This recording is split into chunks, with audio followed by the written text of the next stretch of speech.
Welcome into another week of the Oxford Exxon podcast. Chase Parham and Neal McCready here with you. I think the temperatures are finally going to get over freezing for an extended period of time. The ice beginning to melt here this afternoon. I think 47, 48 degrees on the high today. And we're going to be in the 60s on Wednesday and Thursday. So that climate with just all the extremes will warm up a little as the week goes on. We'll talk some basketball today. Ole Miss falling to Auburn 82-59 at Neville Arena on Saturday night. Back home against the Arkansas Razorbacks on Wednesday for another home game with the Pavilion, and then some football stuff as well. Alabama being rated as a program right now. Neil wrote about that in 10 Thoughts. Ole Miss picking up Trey Amos from those Crimson Tide. They got a couple visits coming with Colepo and BJ Green this week, and more. So those topics, NFL playoffs in its penultimate round, whatever else strikes our fancy over the next hour or so here with you on a podcast brought to you every day by the Oxford Exxon Highway 6 West in Oxford Beer Cave. NFL playoffs, basketball, a lot of reasons to stop on in, pick up your alcoholic beverages for the day, for the week, for the weekend while you're in there. If it's during the week, you get those lunch specials that are $5.69, two sides bread, any size fountain drink, and that's up and down I-55, locations throughout North Mississippi as well, and they've got their superstore going up in Macomb. It is making progress every single day, every single week for that. And then Neil, tell them a little bit about Clark Ford. Clark Ford Studios is upstairs. Clark Ford in Amory, Mississippi, 662-257-1900 is that number. Call it. Ask for Corey Clark. Tell Corey what Ford product you're looking for. He'll send you a quote within 15 minutes in business hours. It's right to the bottom line. No hassle, no haggle. You get your quote. The rest is completely up to you. You can shop that quote around. You can do what I've done, what I recommend that you do, and that's hop into a Clark Ford today. 662-257-1900.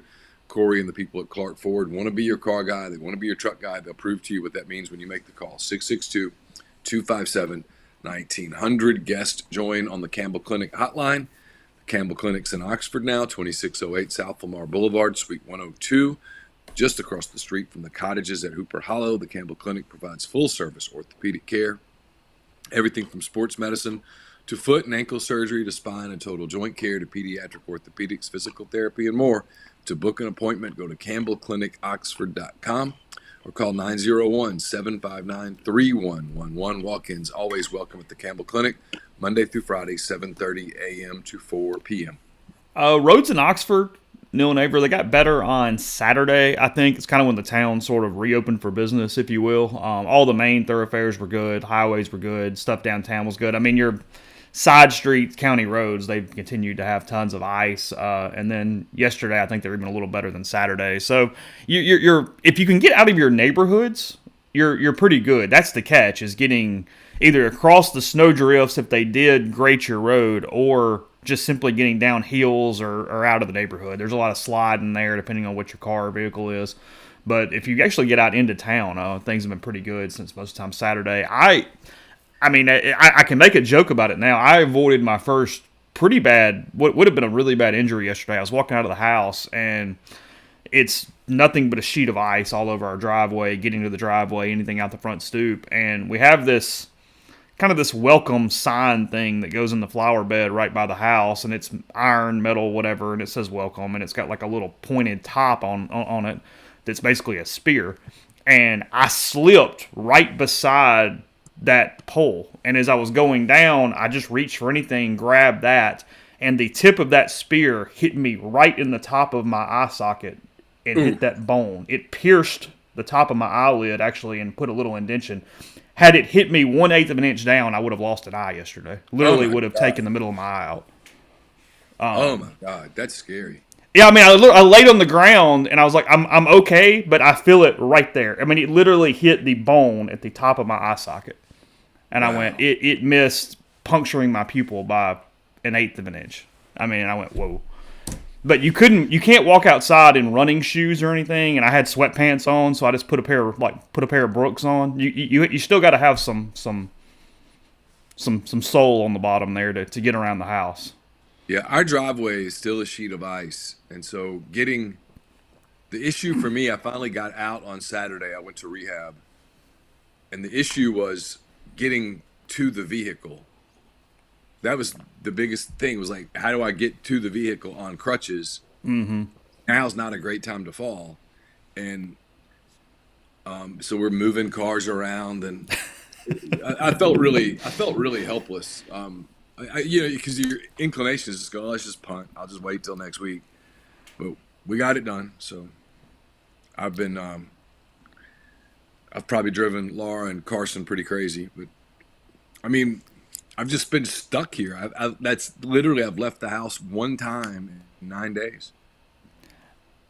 How are you handling the lack of exercise, just being in the house to that point? Because you don't mind like solitary necessarily, but you do want to be active. And then I would assume, and I mean, not to, we got plenty of topics. I'm just kind of curious here because we're on the show and I just thought about it. I would assume you're handling this better than you might have 5 or 10 years ago. Yeah, so far I'm okay. I've I can't really do anything about exercise right now, and so I've just accepted that. Um, I get a little stir crazy. I still have to do the ice thing on my knee for a little while every so often, and I'm in a brace most all of the day, and I've gotten where I'm pretty good with crutches. I can kind of maneuver the house pretty fast on crutches. I haven't gone upstairs, but I get around downstairs pretty good. I try to have. I've figured out ways to kind of like help with laundry and do some stuff just to kind of keep me where I feel like I'm contributing to the household. But I mean, I have watched a lot of television. I've been reading stuff. I've watched a lot of NBA. Thank God for the NFL playoffs. I pretty much watched every snap of all 4 games. Um, yeah, I've watched like Saturday. I had rehab at 11:30, so I got home at like 12:45. I I turned on the second half of the Arkansas South Carolina game. Then I watched most of Alabama Tennessee. I watched most of LSU Texas A&M. I Mm-hmm. watched I watched a lot of SEC basketball on Saturday, and watched Ole Miss and Auburn Saturday night, and had the Thunder on the other TV, and had the NFL game on my computer. I mean, I just yeah, you're right. The solitude part is Yeah, fine, whatever. but yeah, I'm whatever. Like 9 days without contact with humanity is like okay, I'm fine with that. But it's the inability to like go upstairs and get on a Peloton and ride for 2 hours during the first half of a game or something. That's what I've had to kind of adjust to. Up your caloric intake to like 3,200 calories a day, I'm sure, that kind of thing. Really trying to eat your way through it. So Well, I mean, here's the challenge is that Laura, when she's bored, like snowed in bored, her we'll answer bake. is cook. Yeah. Yeah, and she's really good at cooking, and so I've had to be I've had to be guarded and measured in my response to that. Because I'm not gonna be like stop cooking because that's what she enjoys doing, but at the same time I can't just go devour food all day long. Yeah. All right. Well, we'll hit it quickly because not a ton to talk about with this basketball team. But 82-59 Auburn. Look, they're one of the best teams in the country. They don't lose at home. I think they're on a streak of winning games by double digits right now. It's like 15 games or something. I don't know, something like that. Complete ass kicking on Saturday. Frankly, they face Arkansas at home. Ole Miss is at a point as a program that if you're going to get on the bubble, you've just got to protect home floor and then see what happens. They're not going to go on some run on the road where they win a bunch of games because they, and it's what I thought even in wins, Neil, that's happened is they shoot their way out of deficiencies at home. They have played really good offense. They have shot well from the perimeter. They have done things in the offensive game to shoot their way out of problems inside the pavilion. They shoot really well in that arena. They feed off the crowd. And that doesn't translate to the road at all. And then you've got already 2 of the matchups that are 2 of the 3 hardest on the season for them out of the way, Auburn and Tennessee. Kentucky coming up at Rupp. And look, they got that 7-footer eligible now. They're hell in a handbasket. We'll get to that in a little bit. Yeah. But it magnified everything. You don't shoot as well on the road typically. They were just completely bombarded from the opening tip. And then I think David Eckert had this stat. You may have too, but I saw it on Twitter. Ole Miss did not have a defensive rebound for the first 12 minutes of the basketball game on Saturday. First 12 minutes. They did not get a defensive rebound until 8 minutes remaining in the first half. Everything that is a problem with this team was magnified, and then they didn't do the good things well, and that's why you get run out of the building by, I guess, 23 ended up being the final total. But it was what it was. You called Arkansas a must-win on Wednesday. Completely agree with that in all ways. Arkansas, frankly, is becoming a schedule hit, too, at this point because they're 1-4 in the SEC or whatever they are. You have to win the game. You have to win the game. They were just obliterated by Carolina over the weekend. Again, we'll get into some SEC scores as we move on. But it is the 13-0, 15-0, whatever the start was that was undefeated. It was very much needed from a rebuild to get fans involved, but it also set some expectations that were not fair to where the program is right now. And losing 2 road games in a week is not the end of the world. That was never going to be the blueprint for how this team had some crazy season. It is going to simply be play well at home and see if you can just steal 1 at some point, maybe 2 at the most. They got A&M on the road Saturday in College Station. That's at least on paper winnable because they can't do to the Rebels what Auburn or Tennessee did to the Rebels. Look, you're kicking yourself over Wednesday in the way that LSU played early and not running up the score, getting ahead more and making that more what it was. But at the same time, I don't think there's some huge panic just simply because you went to Auburn and got ran out of the building. That's going to happen to a lot of teams that have very successful seasons. No, I mean, look, you just touched on most of it. I mean, you can look at this in a number of different ways. You can do the Pollyanna thing if you want, and you can go, hey, everyone loses in Knoxville. Everyone loses in Auburn. It's true. You can go super negative if you want. Haven't beaten anybody, and the teams that they beat lose games. I mean, like Memphis lost to Tulane. You can do all that stuff. Or you can be a realist. And realistically, they've only lost 1, quote, bad game, and it was on the road at LSU. It was a game they probably should have won, could have certainly won. But they didn't play well out of the gate. They turned the ball over. They were really sloppy. And for this team to win SEC games on the road, they're going to have to play clean basketball. Because they're not going to suddenly become a good rebounding team. They're not a good rebounding team. They're not going to become one in February. They're not going to suddenly just go, hey, look, they learned how to really rebound the basketball. It's not going to happen. That's going to be a deficiency all year. So they've got it. And they shoot the ball fairly well. They didn't shoot terribly at Auburn. They didn't get a lot of second chance opportunities. But look, Auburn's really good. Especially at home. They're elite at home. There's no shame in losing that game. Now, at one point they were down 35 points in the second half. I mean, you didn't just lose, you got your ass kicked. And there's no way around it. The LSU game's the one that you kick yourself, but moving forward, I mean, if someone tells you this team's making the tournament, already they barely made it. This team's not going to go from 3-15 a year ago to 13-5. That's not realistic. They're going to get in by the skin of their teeth if they get in, and to do that, obviously Wednesday becomes just a must. It's a must win. I don't think there's a path to the tournament that doesn't include a win Wednesday at home against Arkansas. So you have to beat them. I didn't see all of their game. In fact, I probably saw less of Arkansas, South Carolina than I did of anybody else the rest of the day. But Arkansas's playing terrible. They're doing nothing well. South Carolina's doing some stuff well. They really are. They're playing fairly good basketball. But this is a game that you should win. And if you do, you're 3-3, and you're holding serve. You've won at home. You've lost on the road. And you go, like you said, you go to Texas A&M and you play a dangerous team because they're really well coached and Taylor can go off and score 40 on you. But they, like you said, you're right. They can't do to you what Auburn did to you, what Tennessee did to you. They can't beat you with this in these multitude of ways. They're going to beat you by defending, beating you on the glass, and then they have to shoot well. But you go there with the chance to win. But Wednesday's the big one. You got to win Wednesday.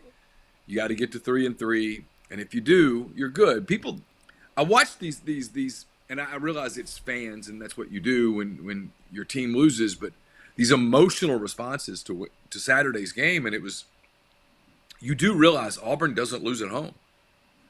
They've been going for a while. Pearl's been there for a minute. He's built a culture. He's built a fan excitement over years.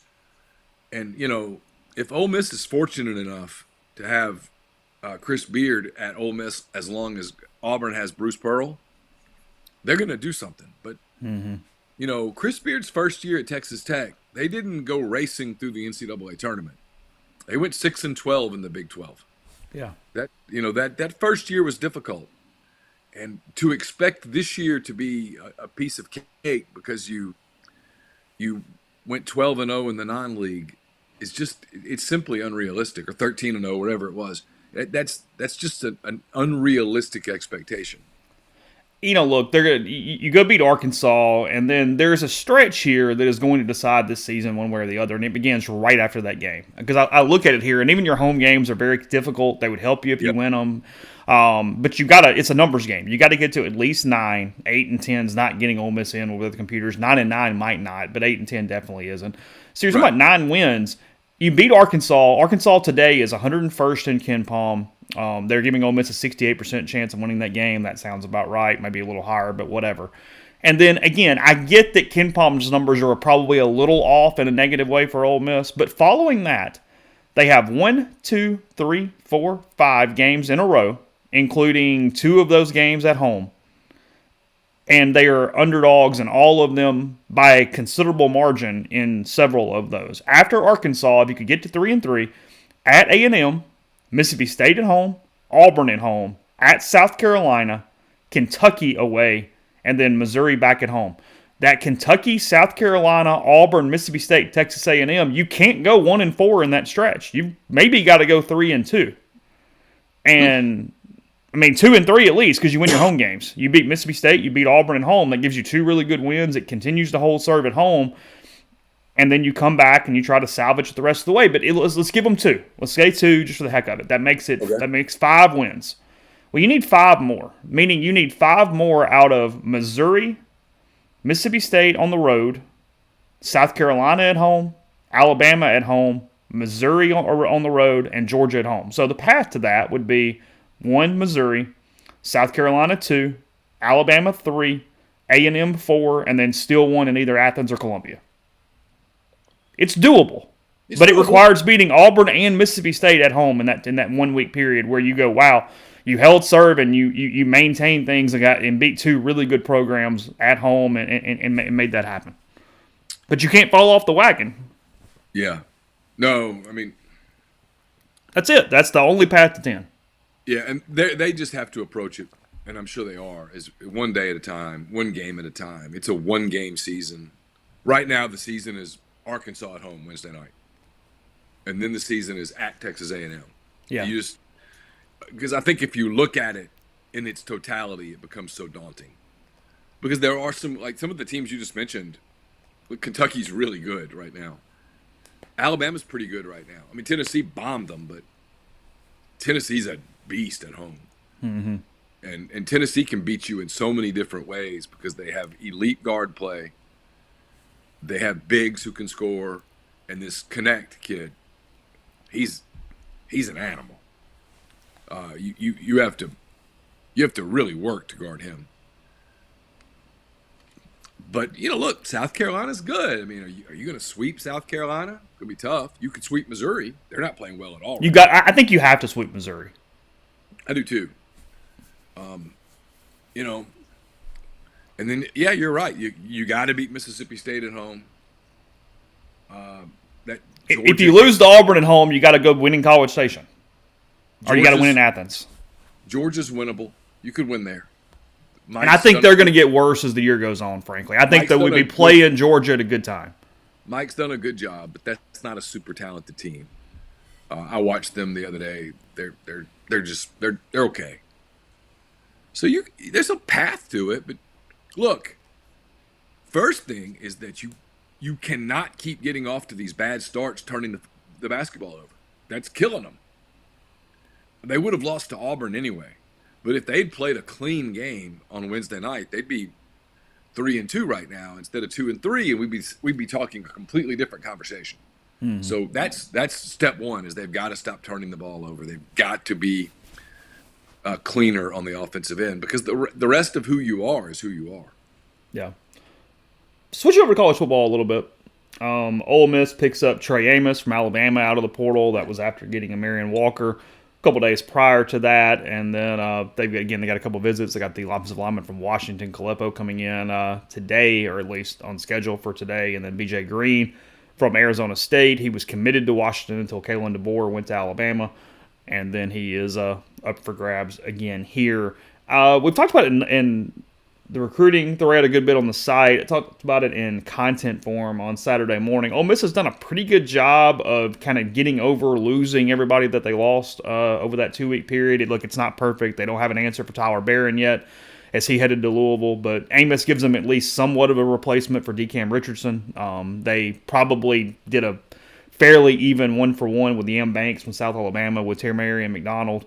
And they had some backup plans in place in a situation that was not ideal because, as we've mentioned, if you do this a good bit earlier and these guys had left in December, it would be a completely different thing right here. But Ole Miss is able to take advantage and have a positive out of such a late start to its spring semester because it's one of the few destinations that doesn't have to be in a hurry with these Arizona, Washington, Alabama guys and teams that have had head coach changes at this point. Ole Miss starts school now on Thursday, so that is January 25th. That was moved from Monday. And even when it was January 22nd, their drop-add date was February 1st. So now you're potentially talking February 3rd, 4th on a drop-add date, getting guys in. It's going to give them a pretty good extra week or a week and a half here for visits on whatever is sort of needed or out there or possible. And it is definitely the positive or the plus side of what is doable here. But they've done a pretty good job. There was a point last week where if you're just looking at it on paper with what left and what was coming in and what had gone and all that stuff, you kind of go, I don't know, it looks odd in a couple spots. And as we're looking at it here, especially if they can secure B.J. Green, I think your only issue from a crazy negative is Judkins, and there's just no way to replace him 1-for-1 the way that it went down at the time because Etienne was already at Georgia at that point. Logan Diggs is not a 1-for-1 because he has injuries and all sorts of stuff. I still think they're going to add another running back, but I think if you're an Ole Miss fan, you probably feel a little better right now than you did 7 days ago because they've done a pretty good job of curtailing what was a pretty bad 4 or 5 days, or even up to 2 weeks, depending on how you want to look at it. Yeah, you pretty much covered it. You wrote about it on Saturday, I think, and you were right. I mean, and you could have a super early start where now you can't add anybody. It's too late. I don't know. Yeah. It is what it is. There's no perfect. Like, it just is. Yeah, it's. I mean, honestly, I think I've changed my mind. I think the late start is better because when it's the early start, you're in the boat with everybody else. I mean, those guys could still leave you, in theory, right up to the very last day where you have zero time and it's whatever. I'm not sure the late start was actually prohibitive on anybody but maybe Barron. And look, there were signs that Barron, or at least his family or whomever, was not 100% that kind of went unnoticed there for about 48 hours where you could have had a little better head start on that. Yeah. He, based on everything I've seen and heard, I think he would have left earlier. He just would have left. He just wouldn't have done it. And if they end up getting Green, and I suspect they will, it's a pretty trade. You pretty much worked it out. Richardson went pro. That's the one that hurts. Yeah, that's a big deal. He's an elite corner. But Amos is very good. Amos will walk onto campus as probably the best cornerback on campus. He's going to get a big-time opportunity. And then, like you said, the spring, I was always last week under the impression that they were going to cool their jets a little and then sort of reevaluate the landscape for the spring in the portal, and that they probably would add another lineman in the portal. They'd go after another running back. They'd figure out if they needed another linebacker, stuff like that. And I still think that's the case.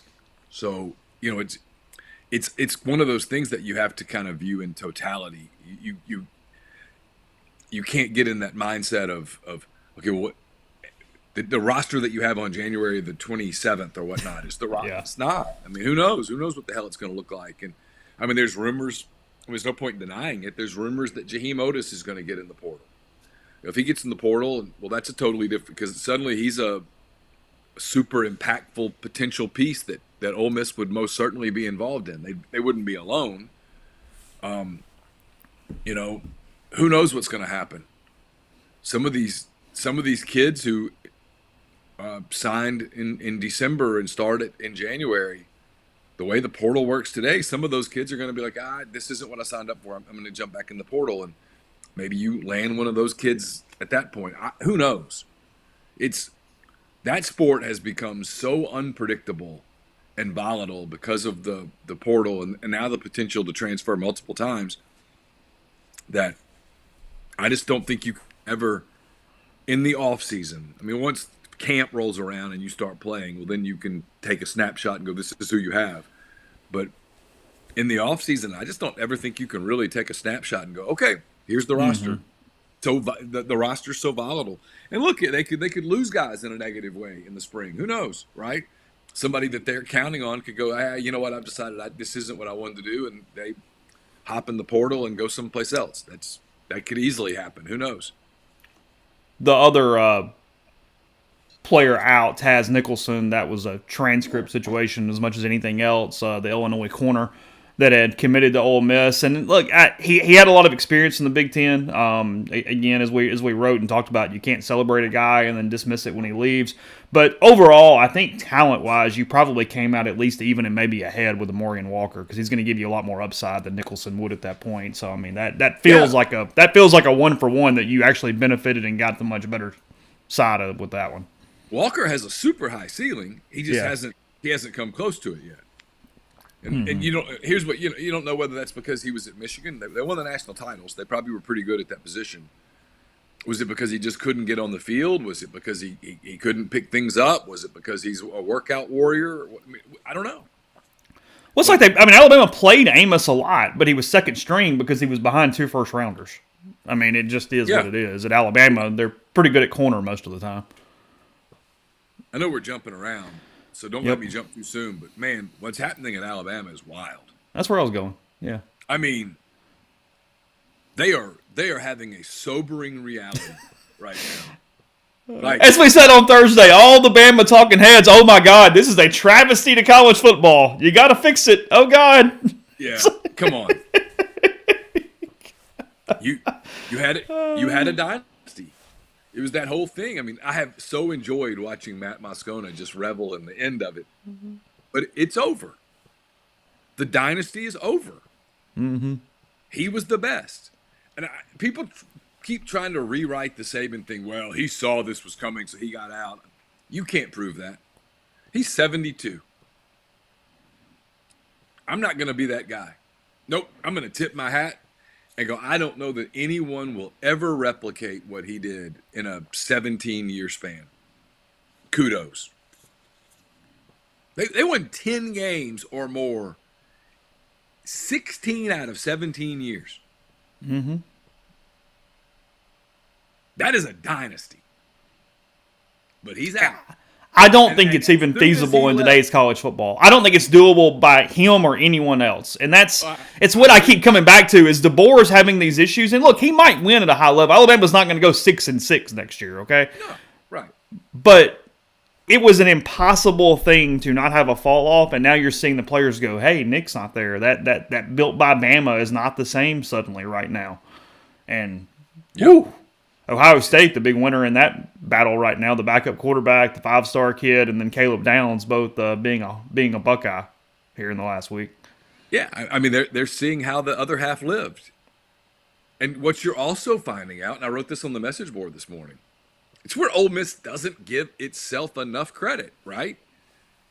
Is that even at Alabama, there was always this assumption and this hope that, hey, this portal madness, this NIL madness, this collective stuff, someone, I don't know whether it's going to be Congress or the football gods or Santa Claus or someone's going to come in, maybe it's the Easter Bunny, is going to come in and go, no, here's the rules.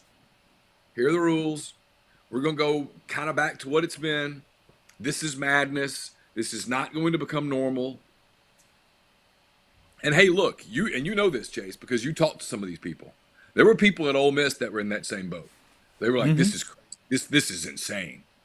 But where Ole Miss is way ahead is that in that moment, on one hand, when they were going, this is stupid. And there were prominent people there that were going, this is stupid. The same people went, but if this is what it's going to be, let's embrace it. And what you're seeing at Alabama is that they didn't embrace it, and they got away with it for a couple of years because Saban had such an aura around him, and he did, and it's deserved. They won games, they won championships. When they didn't win championships, they played for championships. They put 80 gazillion people in the draft. That's the thing. The proof of concept that if I go to Alabama, I'm a first-round pick. Yes. Watch the NFL. I mean, every other dude's played at Alabama. Mm-hmm. And so, yes, they got guys to go, okay, I could make more money at Tennessee. I could make more money at South Carolina. I could make more money at fill in the blank. But look, if I go to Bama and I play in this system, I'll make up that money in spades in 3, 4, 5 years. Saban puts guys in the league. You come, you buy into their program, you do what they tell you to do, you play, you work the process, and the rewards come on the other side. And hey, they sold that, and it worked. It wasn't a lie. I mean, it was real. They put a ton of dudes in the NFL. But now he's gone. DeBoer doesn't have that track record. So now it's, okay, well, let's talk NIL. And Alabama's like, well, we're kind of behind on that. We need a little time. And the kid's like, nah, I'm going to go someplace that's ahead on it. And you look at like Ohio State. Credit to them. Ohio State got really active in NIL right away because they have a coach, Ryan Day, who's a lot like Lane Kiffin, who I think privately thinks this is absurd, but publicly goes, here's what I need. And Ryan Day publicly says at a booster club thing or whatever, a luncheon or something somewhere, yeah, we need $13 million a year to field a competitive roster. And people in the national media are like, that's insane. How dare you say that? He's telling the truth. It's one of the reasons I've talked to people. It's one of the reasons Ross was so highly thought of was that he was a pro NIL guy and didn't shy away from that and went, no, I get it. Okay. Yeah. It was one of Bjork's main selling points was NIL related. I get it. Yeah. Because he came from a program that went, no, yeah, we absolutely do that. And so, I mean, you look around the landscape at some of the programs that have really fallen off and some of the programs that have really struggled. I mean, Dabo Swinney didn't become a bad coach, Chase. He just didn't. That's stupid. He didn't forget how to coach. He didn't have a bad fall. No, they weren't ready on NIL. That he believed this was going to be a blip on the radar. And he has lots of company.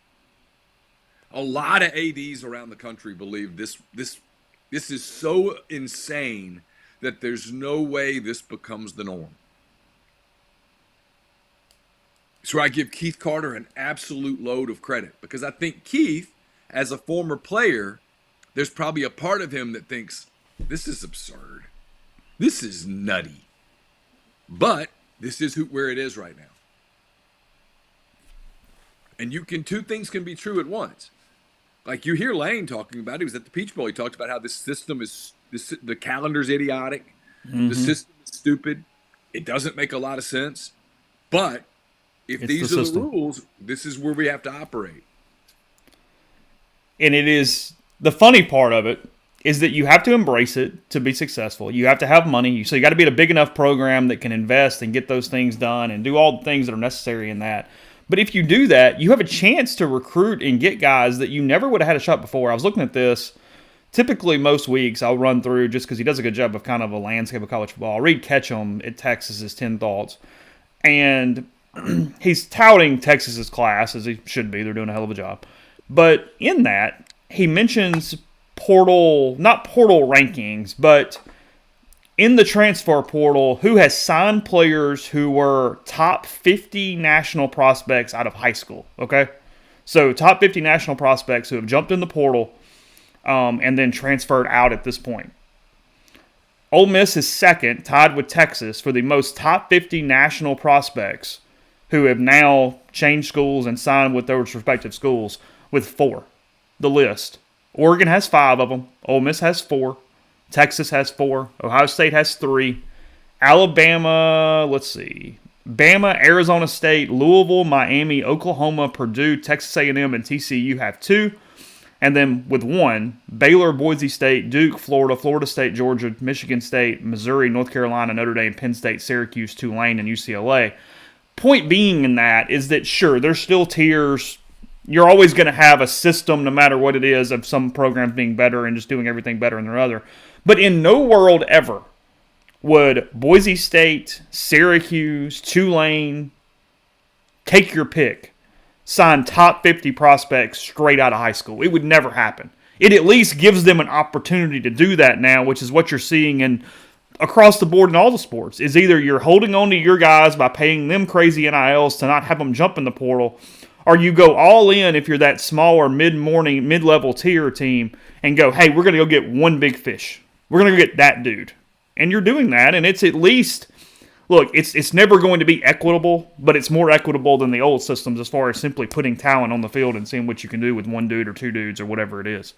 So it's eliminating in a way. I mean, you still got the teams that do it better than everybody else, but it gives everybody a shot.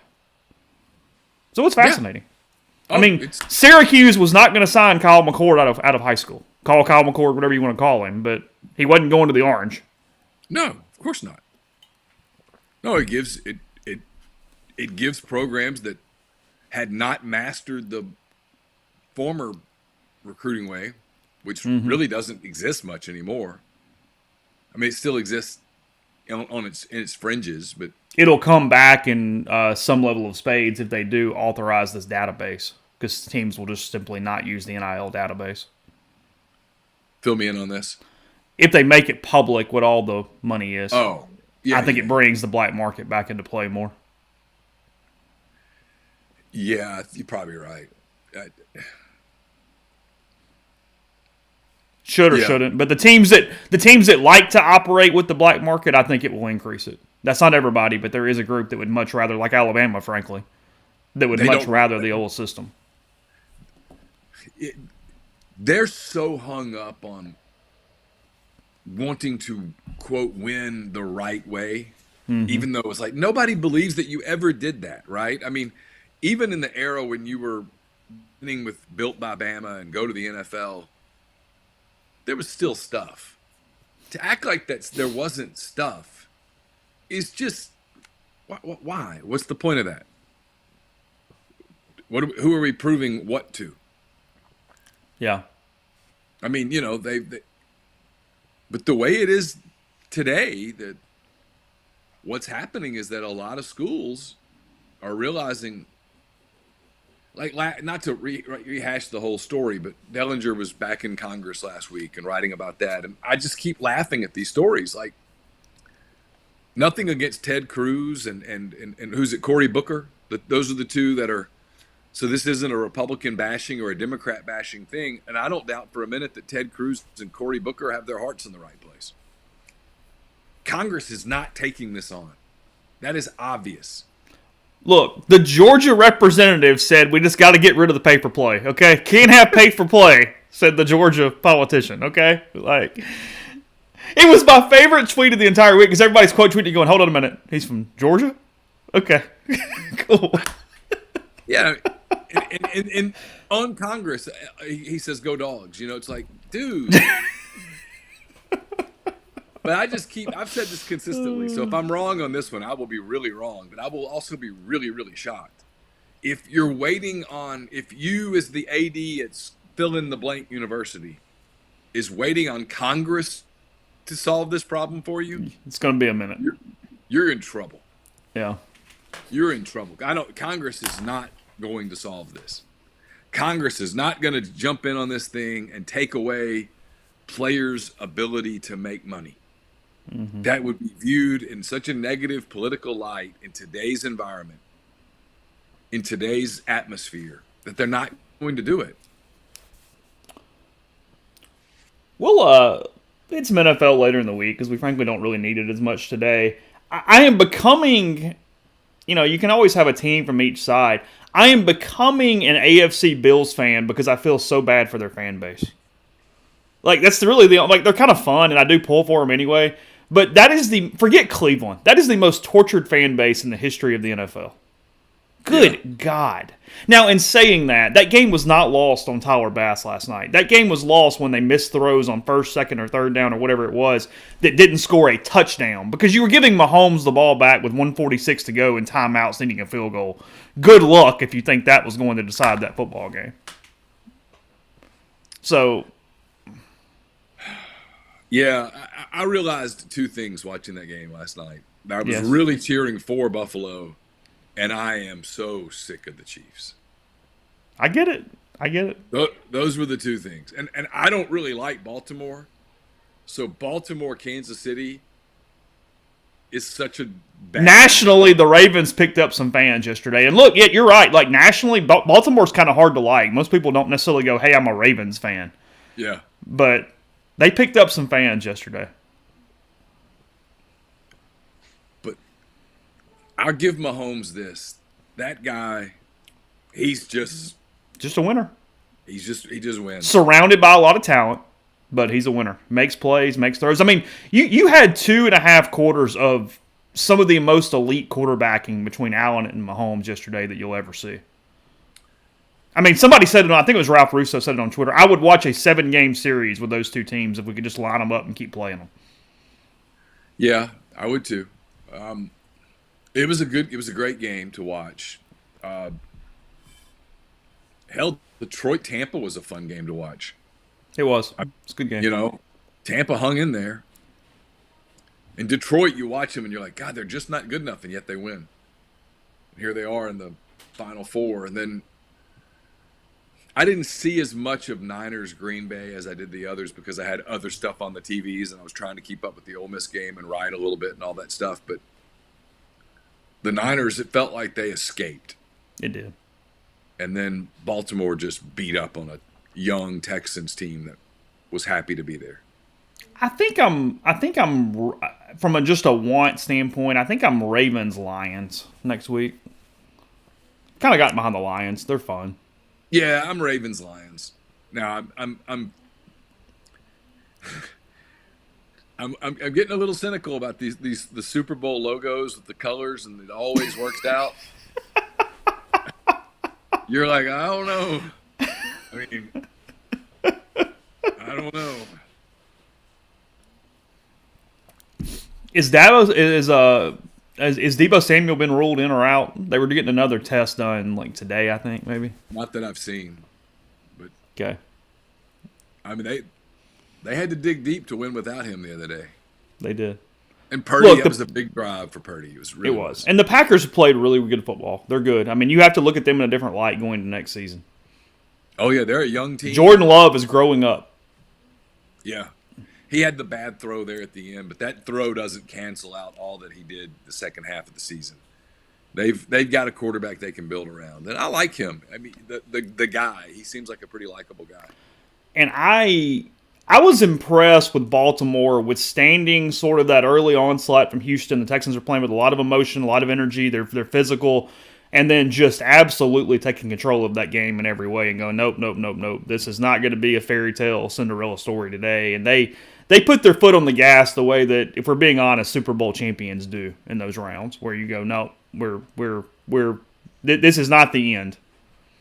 No, Baltimore, Kansas City is going to be a hell of a game. Yeah, from a football standpoint, I'm pretty pumped up for that one. Yeah, I mean, and either way, I'll be happy that one of the teams lost. So,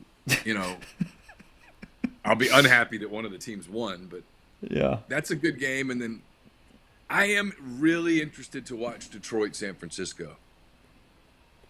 If San Francisco's not full strength, they're going to have their hands full with Detroit. Detroit, give them credit. Detroit knows exactly who they are, and they stick to it. They're not very schizophrenic. They're very self-aware. Game times, early lines on this. You've got Ravens Chiefs at 2:00 on CBS. The Ravens are currently a 3.5-point favorite. The over/under is 44.5 for a total on this game. And then at 5:30, these are Central Times, 5:30 on Fox, Lions and 49ers in San Francisco, Santa Clara, or whatever. 49ers by 6.5, and the over/under on that one's 50.5. So 6.5 in the NFC, 3.5 in the AFC are the early lines at this point. 6.5 feels like a big number. That does feel like a big number. I think I'm Ravens Lions. I actually think the Ravens win by 7 to 10 points on Sunday. Oh, They just seem better. they looked like a Super Bowl champ on Saturday. Now they were playing the Texans, but still. They were playing the Texans. Well, the Texans aren't. I mean, I watched the Texans a lot. There was a little happy to be there once it got carried away. Yeah, I mean, I really like C.J. Stroud. He's kind of fun to cheer for. But if you watched them all year, they were kind of erratic all year. They were. A little bit, Random thing here, and then I want to talk about something else for a second. But this went across my radar this morning. We're in an area that can get some of the cicadas on the certain years, where it affects the noise at night and whatnot. Did you see this? No, it's not. Okay, so I'll reading from here. Entomologists, what is an entomologist? I don't even know. Let's quickly look that up. An entomologist is a person who studies or is an expert in zoology connected to insects. I guess that would have been a good guess, considering we're talking about cicadas. Floyd Shockley is his name. Says he wants to mentally prepare you for a historic and loud event this spring. 2 cicada groups are emerging simultaneously. The last time Brood 19, which has a 13-year cycle, and Brood 13, which has a 17-year cycle, emerged in the same year was 1803, when Napoleon was presumably so fed up by the mating calls that he sold the Louisiana Territory to Thomas Jefferson. The cicadas bacchanal will begin in late April and won't appear together for another 221 years. So we're getting 2 groups coming in at the same time this spring to emit their sound. They can get really loud. Yeah, so it's going to be double apparently. Is it yes, bad? They did point out in the newsletter that bacchanal basically means orgy. Yes, Sammy, that is correct. What's that? I wonder, would it be bad if we repeated history and somehow sold this part of the country to someone else? Seems doubtful, but hey, who knows today? I mean, if you offered me like a way out of the country, but I could stay where I was in June of the year, I might buy it. For a little piece as the year goes on. Yeah, so I don't have to worry about this crap anymore. Yeah. Sure. Mm-hmm. I guess it came out after we talked on Thursday. Mass layoffs to Sports Illustrated, just catastrophic layoffs. I saw some Sports Illustrated employees defending it still as it's not dead, but it is dead in every sense of what we knew Sports Illustrated to be. Let's put it that way at the bare minimum. They are going to go cheaper. They're going to go younger. They're going to cut in all these different ways. It's already been losing steam for a while anyway, but it is the official death date of what had really been the preeminent journalism sports media outlet for decades at this point. It's a sign of the times. I think it's a sign of not knowing how to monetize more than people simply don't want compelling stories. I think that people don't want compelling stories has become a cop-out because they don't know how to sell it or make it maintain. Grantland was not run well. The Athletic has not been run well in some ways. It's a niche, but speaking from websites that are niches that are successful, that's not indicative of no one caring. And Sports Illustrated has been mismanaged in a ton of ways, and it's just, it really is. It's a historic time for media, for journalism, or whatever. It's something that sucks. It's a place where, look, I really enjoyed growing up. I mean, I could read Rick Riley on the back page before he became his own cartoon character, and all these different things with profiles and some of the best stories that you can still go into the vault and pull out. There's one on Secretariat that's one of my 5 favorite sports stories of all time from a writing standpoint. It sucks. It really sucks. Yeah, there's a lot here, and I'm kind of not afraid to attack a little of it. No, so for perspective, I want to say I was in the 5th grade when I got a subscription to Sports Illustrated as my birthday present from my dad, my parents, and I was so excited. And to get a piece of mail every week that was addressed to me. Yeah. I could go take upstairs in my house and read cover to cover. I read everything in Sports Illustrated. Loved Because it. it was like 54 issues. Because you got one a week, the swimsuit, and then I feel like there was one more thing, like a commemorative something or whatever. Yeah. But whatever it was, whether it was a story about the NFL or the NHL or a profile of Secretariat or whatever the case may be, they would give you these in-depth things about what happened with the Kentucky Derby or whatever. I read it. And I mean, that was the late 70s, early 80s, and the people that wrote in that magazine were like my heroes. And that's what I wanted to be. I wanted to write for Sports Illustrated. And we make jokes about it, but the Sports Illustrated swimsuit issue was a big deal. I mean, it was a big deal. It was, and I mean, we all joke about what we did with that issue or whatever, but we remember those issues. And over the years, two things happened. One, young people don't read as much. Mm-hmm. And then two, when you take something as iconic as the Sports Illustrated swimsuit issue and you start turning it into something that is not what people got that issue for, you play games. And when you play dangerous games, sometimes you get dangerous prizes. And they went super PC on that. And instead of putting beautiful women in bikinis on the damn, which was kind of, hey, that's your audience. That's the bulk of your audience. That's what they're there for. It's the I think that's, thing. yeah, I think that's the, it's the downstream, go ahead. It's the downstream part of it is that media that's failing, they are literally forgetting who their audience is. That is the number one tenet of everything is who actually buys my things. You're a cheeseburger place. And people come there for cheeseburgers. Okay? They get excited about getting that cheeseburger at 12:30. And if you start going, hey, we're not doing the cheeseburgers this week, we're going to do tofu. Those people are going to be pissed off. Now, you might make a small group happy that are like, I'm against eating meat. Mm-hmm. Okay. There's not enough of them to justify what you're doing to the people who looked forward to that cheeseburger and told their friends about the cheeseburger. What's the name of the place in Amory? It's been forever. Bill's Hamburgers.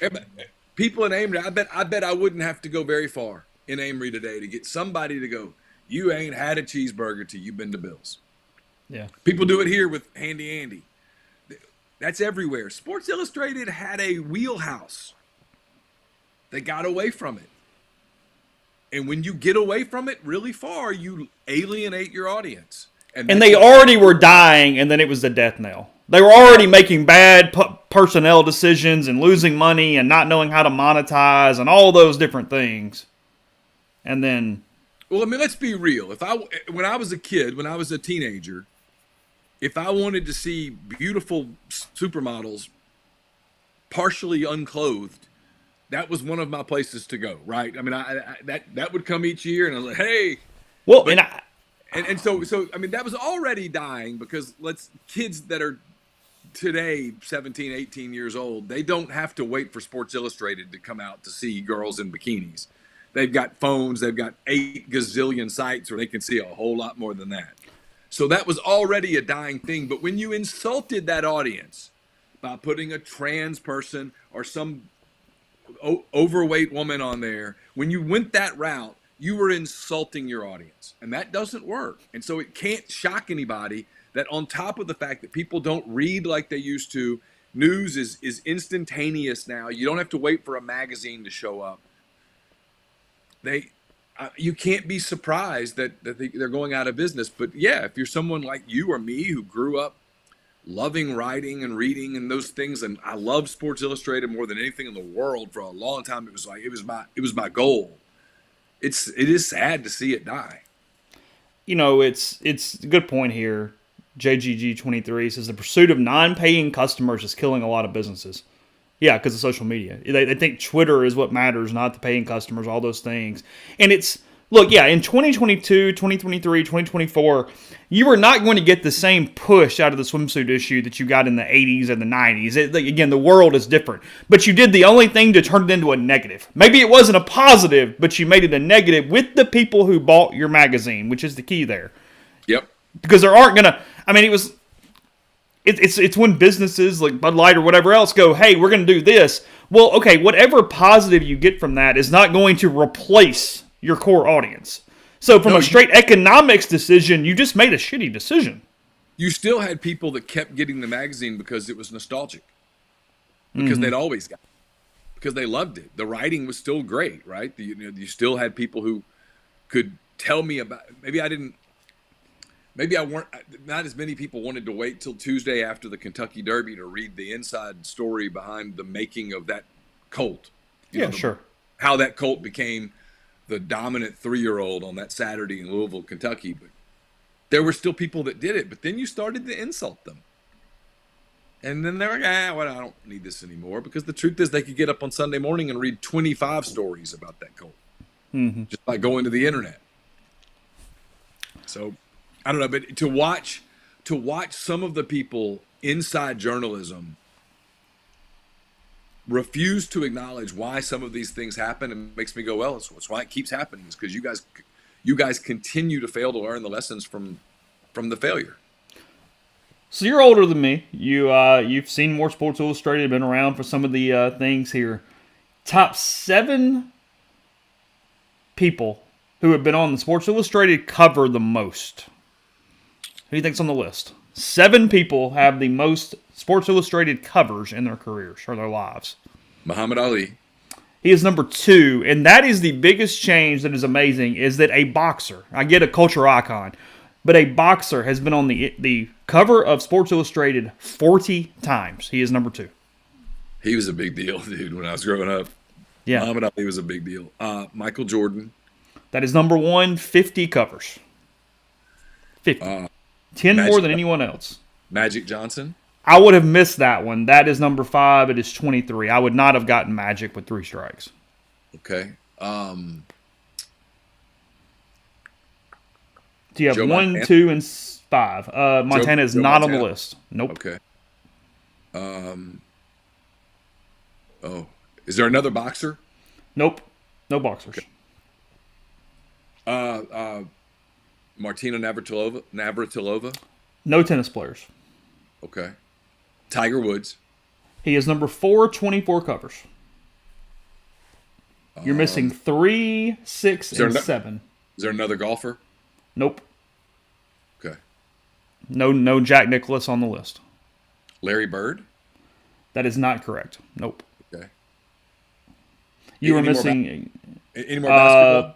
2 of the 3 are basketball players. Yes. Oh, okay. LeBron. That is correct. He is number 3 with 25 covers. Kobe. That is incorrect. Oh, okay. Another basketball player. Mm-hmm. Kareem. That is correct. Number 6, 22 covers. And so the You're next missing one, number 7. give me a sport. Football. Okay. Peyton Manning. Nope. Brett Favre. Nope. I don't know. Tom Brady. Duh. A lot of Super Bowls there. So, yeah, that's Brady, 20 covers. Jordan, 50. Ali, 40. LeBron, 25. Tiger, 24. Magic, 23. Kareem, 22. Brady, 20. The top 7. Wow. Yep, it's pretty iconic. Yeah, it's remarkable. Speaking of golf, Nick Dunlap from the University of Alabama. He was the first amateur to win on the PGA Tour since 1991 when Phil Mickelson did it yesterday. He won the American Express, making a par on the final hole to hold off and win by 1 shot there. He can't get the money. He's got an interesting decision to make. He can turn pro or stay an amateur.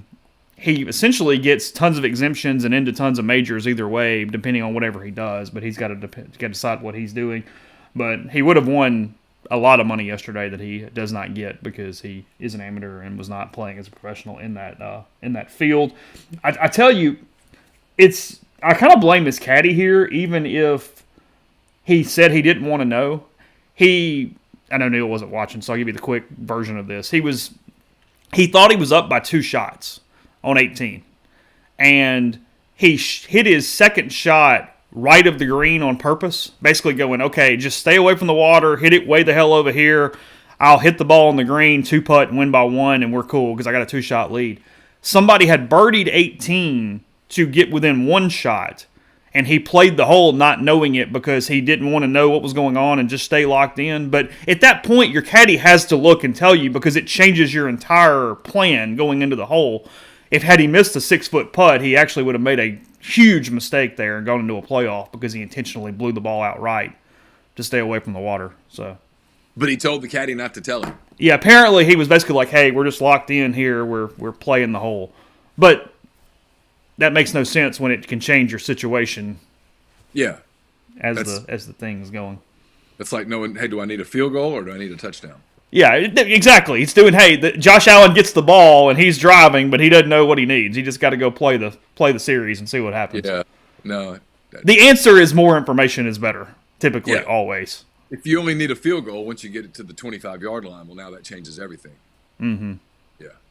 So that's where that is. Whatever. But anyway, that's kind of what's going on. Football recruiting again. We'll see if if Caleppo makes it in town today from Washington, and then again BJ Green later in the week. I mean, I'm looking out my office window. There's still ice all over the ground, but I think it will start breaking up this afternoon. Again, we get into the late 40s, and then it will definitely be breaking up over the next 24 hours or so, and finishing up this. Winter Storm Jerry. It has a name. It is Winter Storm Jerry with a G, I believe. A lot of people have blamed you for this. I quoted the Lafayette Emergency Management. Look, as we said, whether people get a break that a lot of people don't get, the initial forecast the day of was all snow, no ice. Yeah, it could not have been more incorrect. 5 to 8 inches of snow is what they said. I remember looking outside and hearing it. I was laid up because I'd had my surgery, and I was like, that doesn't sound like snow. Sounds like ice. A lot of ice. And then you look at the radar, and they're like, where's the snow? You're still just sitting in the ice. Non-regional covers, this is a good question. I actually don't know the answer to this. From an Ole Miss perspective, at least 3. I know Archie had a cover. They shared the cover with State that weekend, and then I think after they beat Florida in 2008, I think those are at least 3 national covers that they've had. There may be some other ones from the 50s and 60s that I'm not aware of, but off the top of my head, those are 3 that I do know that they would have. Not counting the famed Houston Nutt cover or the Jeb and Snead Davern Gerald cover from the regional college football stuff. Those were regionals. Those were regionals, yes. Yeah. Correct. Yeah. I know of at least 3 nationally, and maybe there was more that I'm not aware of. For some reason, I do feel like there was 1 or 2 more from that era that I just don't recall. That win in Gainesville in 2008 was just really, to this day, one of the most shocking outcomes on that individual day. Because it's easy to look back at the end of that season and go, oh, that was a really good team. That team had just lost at home to Vanderbilt. Did you? I mean, I made the trip. I stayed in Ocala, I think. And the entire trip to Gainesville, Ole Miss winning this game this morning was never on my bingo card. Even as it's playing out, you just assume Tebow would get the yards or Percy Harvin would do this or whatever, right? I mean... Yeah, I don't remember exactly when it happened, but there was a touchdown pass, I want to say from Snead to Shea Hodge in the second half, where it was the first time that I remember thinking, you need to start thinking about what you're writing if Ole Miss wins. Because you're not giving that an ounce of thought going into this. Literally, not a scintilla. Now, I didn't feel bad about it because I remember I was hanging out with David Brandt that day, and I was, did you ever think that Ole Miss might win this game? He's like, hell no. I mean, that was Tebow in Florida. They didn't lose, and they didn't lose again. They won the national title. And Ole Miss had just lost to Vanderbilt at home. And would lose to Carolina the next week. And had already lost at Wake Forest. I mean, so yeah, I never felt bad about it. Like, people are like, well, you always have to listen. No, there was never an assumption on my part that Ole Miss might win that game. So I could see how that would result in a cover because it was such a shocking, in-the-moment upset. So September of 2015, Trey Elston was on the cover after Ole Miss beat Alabama for the second time. Headline, re-embrace the mayhem, what Ole Miss's repeat shocker of Alabama says about the Rebels in the SEC. Ole Miss and State shared the cover on October 13, 2014, Mississippi Mayhem. Yeah. Houston Nutt, SEC Preview Regional, Snead and Gerald's College Football Preview Edition. Was a national, when it was a regional cover of the National College Football. Greg Hardy, Rebels Rise, Upsets Change Everything from that 2008 game. That was October 6, 2008. August 1996, Peyton and Archie were a shared national cover. It was as Peyton was coming out, and they used half of it for an old Archie cover and half for a Peyton cover. That Archie Manning cover was from August of 1970. Ole Miss Spirit Squad were on a college football special issue September 24th, 1962. If you want to count it, Kerry Middlecoff, who went to Ole Miss, was one of the top golfers from the 1950s, was on the cover in 1957. Charlie Connerly was on the cover in 1956. And then Eli has 2 covers during his career, so, or at least 2, the 2 Super Bowls. So yeah, I was going to say, but those were as giant New York. Correct. Yeah. Correct. Yeah. There was no Ole Miss Eli cover. Correct. Right. So almost was.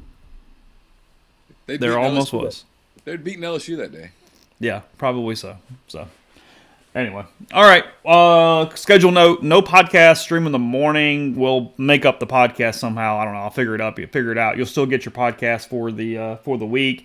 Probably going to go a little early on Wednesday, so just be aware of that. If you want to jump in, if you want to catch the whole show, obviously it will be in all podcast forms. But if we're doing the stream, be aware that could or will start a little earlier there on Wednesday, and then the rest of the week. Recruiting basketball, again, Wednesday, 8 o'clock, another start, by the way. Arkansas Ole Miss, 8 p.m. on Wednesday from the Pavilion for that one. So appreciate all you guys, good comments in the stream, and we'll talk to you again very soon.